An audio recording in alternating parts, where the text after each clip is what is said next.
Pinakamurang townhouse, Kaya Homes na Cavite. So, isearch mo sa YouTube, manood ka ng manood ng mga vlog nito para as in po mapanood mo yung mga available units. Madaming end unit, pinakamura, at bakit po mabenta siya sa mga panahon ngayon. So, Kaya Homes na Cavite, may mga RFO na kami, may 12 months kaming down payment. So, para sa mga full details, panoorin mo hanggang dulo, pati computation, i-discuss ko po yan. So, ito po, mga regular inner, yung kanina corner, may end unit po. So, kung hanap mo ay madaming bintana, Kaya Homes, madami pa kaming inventory. Presenting to you, Helena model. So, 2-story townhouse, provision for 2 bedrooms, 1 toilet and bath, 43 square meters yung floor area, lot area is 38 square meters. Yan po ang details ni Helena model. Dalawang house tour tayo, isang deliverable unit, saka isang dress-up unit. Ang ating exterior is complete turnover na yan, may pintura na yan, ganyan na po ang labas niyan.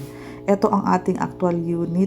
Ito po is end unit, kaya mapapansin mo may space sa gilid and may bintana. Kung ito ang gusto mo, may mga available pa tayo. So basically, ang deliverable unit is naka-bare basic finish. Mga 2.5 meters yung harapan. Hindi po kasya ang car pag may gate, pero compact car kasyang-kasya din po kahit papaano. Pwede pang kumasya doon. Living area natin is mataas ang ceiling with accent na yan. So, ito ang ating full toilet and bath. Sa turnover po, meron na yung kisame. First coating na ng pintura. Ganyan po. Ito naman ang ating service area. Andito ang magiging kitchen area. Ito po may rainwater storage na tayo dyan. Libre na. Provided na yan kay Kaya Homes. First 3 solid na ang stairs. Ito po ang second floor. Ganyan po. Open layout tayo. Ang maganda po dito, kahit po napaka-affordable ni Kaya Homes, provided po na maganda ang klase naman ng deliverable sa atin. May ceiling na po, may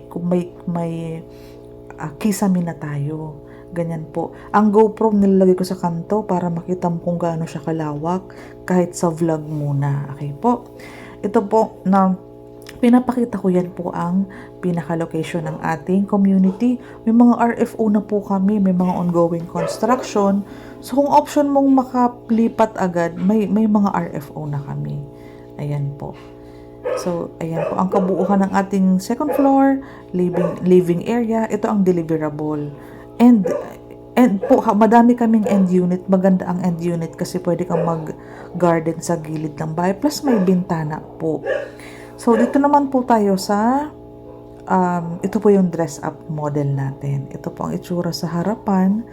So, ayan. Ganito na po. Ganito na po pag may ayos na, pag may mga furniture na, may mga gamit na sa loob.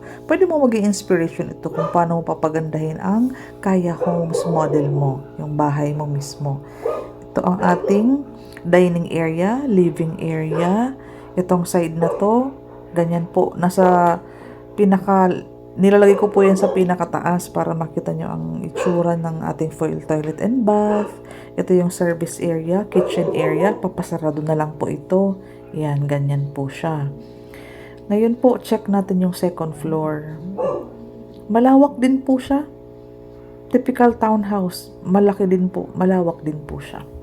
Ang ating master's bedroom ay may 2 bintana. Ayan po.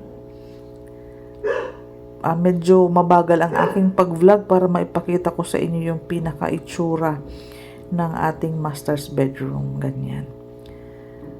Sa other room naman, may malaking bintana. Ayan. So, ang liwanag is napasok pa din po. Plus, ito po, ganyan po ang itsura ng ating pinaka-second floor. So, galing po kanina sa kabilang bahay at ito pong may mga gamit na is madidifferentiate mo po ang itsura. Maganda makita mo ng personal, daily tripping and daily reservation po kami, Kaya Homes. Taga-Naik kami, boundary lang kami ng Tansa and Naik Cavite. Isang pagmotor lang, andito na po ako. Dito lang po kami nakatira sa Naik Cavite.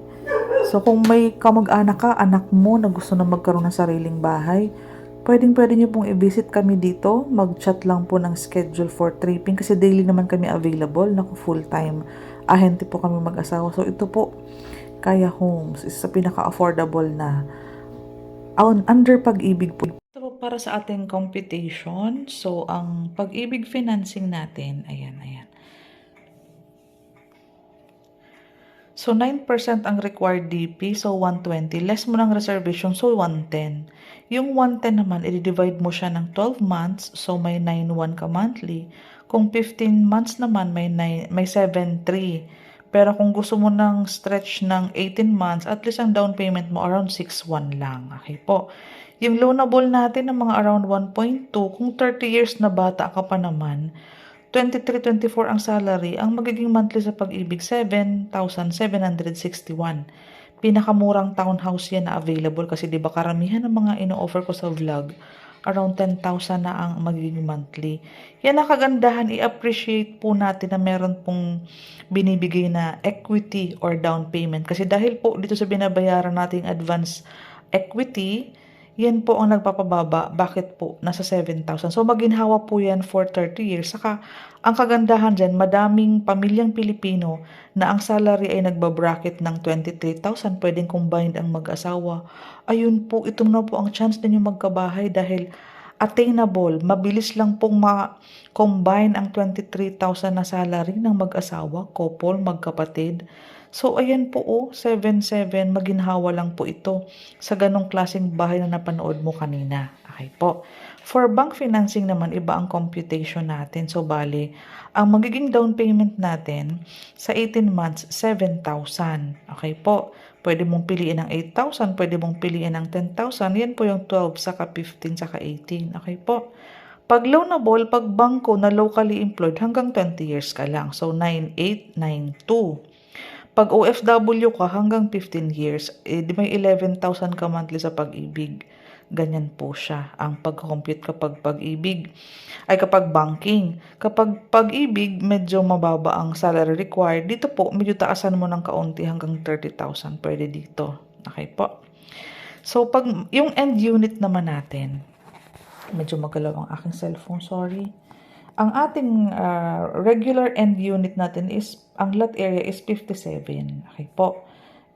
Ang down payment natin dyan, ang mangyayari, ang 18 months mo is 9,000. 15 months mo is 10,000. 12 months mo is 13,000. Kung gusto mo ng near RFO, pwede mo pong i-payment itong 12 months, 13,000. Ngayon, ang magiging monthly mo sa Pag-ibig, around 8,778. Ayan, mga salary niyan, mga around 28, 27, ayan. Salary basic yan, plus food, fixed allowance, hindi kasama ang net differential, overtime, holidays, yung mga fixed lamang. Co-borrower, yung immediate family natin ang co-borrower. Okay po. Pag bank financing naman, iba ang computation. For more details, para hindi na masyado mahaba ang vlog ko, directly message me, pag-usapan natin. Kasi may pinapakita pa po akong mga mapa. Ayan po, indication, ang red, ongoing construction, 12 months DP, ang blue, 9 months DP, ang non-RFO, ang yellow, 12 months, ang green, 15 months. So, pwede mo siyang i-post, pwede mo siyang i-screenshot, i-chat mo ako para ma-send ko sa'yo to. Nakita mo po, kapag yellow, non-RFO, 12 months. Kapag green, non-RFO, 15 months naman yan. Perimeter fence ang gusto kong i-offer sa inyo. Alam niyo po, ang perimeter fence, hindi po kayo magkatalikuran. Wala kang katalikuran. Ibig sabihin yan, ganito siya Isang bahay lang, walang likod. Ayan po Or maybe at the moment, walang likod, pero ang provision nito, wala pang likod.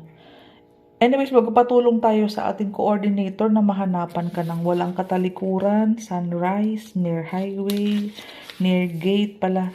So, ayan. Mahaba na ang vlog. Thank you so much. PM me and subscribe po kayo.